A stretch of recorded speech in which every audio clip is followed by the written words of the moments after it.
Hi friends, welcome to my channel creative Charan. ఈ రోజు మా బాత్రూంలో జరిగిన పూర్తి రెనోవేషన్ ప్రాసెస్ని మీతో షేర్ చేయబోతున్నా. అసలు ప్రాబ్లం ఏంటంటే మా బాత్రూంలో ట్యాప్స్ నుంచి వాటర్ చాలా స్లోగా రావడం మొదలైంది.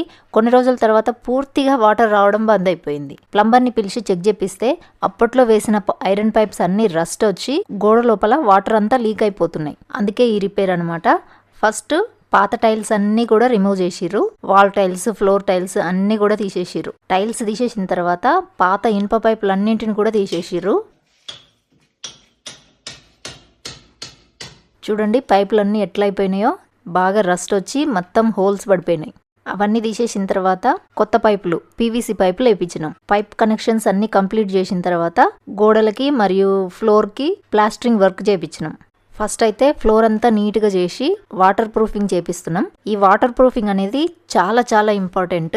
ఫస్ట్ అయితే సిమెంట్ని నీళ్ళల్లో కలిపి దాంట్లో ఈ లిక్విడ్ పోస్తున్నారు. ఇది ఒక బాండింగ్ ఏజెంట్ అనమాట. దీన్ని సిమెంట్లో కలిపి బాత్రూంలో ఫ్లోర్ మొత్తం ఇట్లా అలికిర్రు.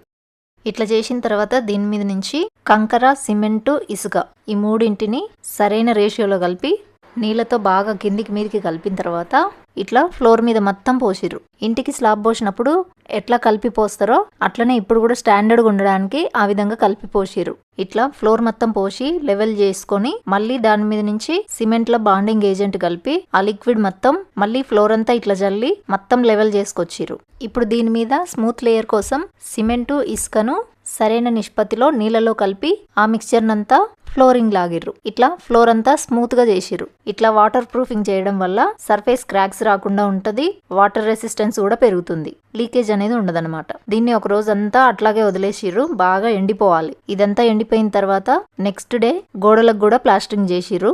ట్యాప్స్ కి డమ్మీలు పెట్టేసి గోడలు కూడా టైల్స్ వేయడానికి అనుకూలంగా ఉండేటట్లు ప్లాస్టరింగ్ చేసిర్రు. ఇది కూడా ఎండిన తర్వాత 2 రోజులు బాగా వాటర్ కొట్టి తర్వాత కొత్త టైల్స్ వేయించినాం. టైల్స్ వేయించిన తర్వాత బాత్రూమ్ అంతా ఇట్లా వచ్చింది.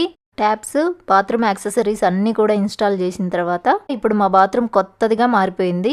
ఈ రెనోవేషన్ ప్రాసెస్ మీకు యూస్ఫుల్గా అనిపిస్తే వీడియోని లైక్ చేయండి, షేర్ చేయండి, సబ్స్క్రైబ్ టు క్రియేటివ్ చరణ్.